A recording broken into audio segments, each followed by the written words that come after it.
A new government broke with tradition. England went off the gold standard and devalued the pound, sacrificing international status for domestic recovery.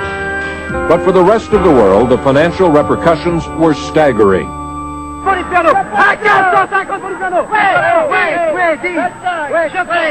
The shouting of frantic brokers reflects the deluge of wires from all parts of the globe. What is the pound worth today? With a stroke of a pen, those European banks, which had been holding pounds, lost millions.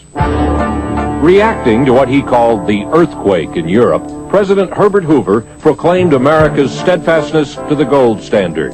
But despite official pronouncements, many Europeans feared that America would be next to devalue its currency.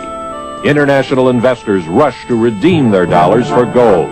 Boatloads of American gold reserves were shipped overseas.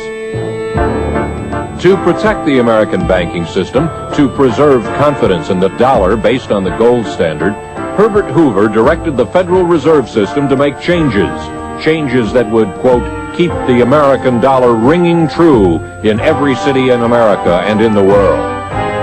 The Fed responded by raising its discount rate, forcing American banks to push up the rate of interest paid to their depositors.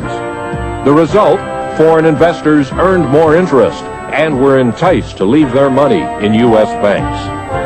The strategy worked. Confidence in the dollar was restored, and the gold drain was plugged. But there were other, more serious ramifications. Dr. Edward Bernstein, formerly principal economist, U.S. Treasury Department. Britain was the most important trading country in the world.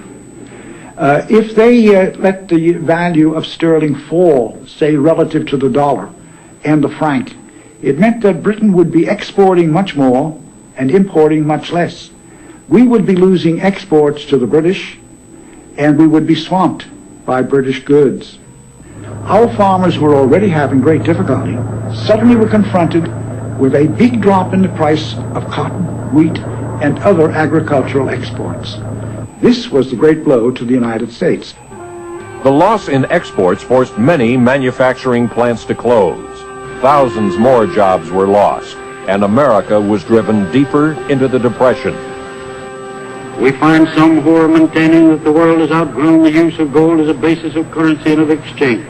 Tied to doctrines and traditions from the past, the Hoover administration staunchly defended the gold standard, hoping that stability in the long run would encourage recovery.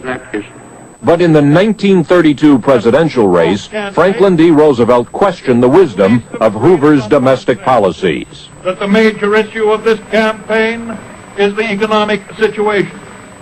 The people are now asked to judge whether the present administration has been wise in its economic policies, as revealed in the president's statements and the president's actions.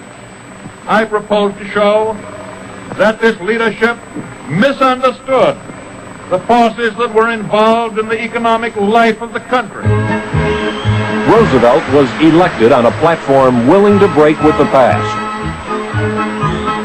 In his inaugural address, Roosevelt pledged to establish a sound domestic economy, even at the expense of international financial stability. Our international trade relations, though vastly important, are secondary to the establishment of a sound national economy. Within 6 weeks, FDR acted on this pledge. He abandoned the gold standard.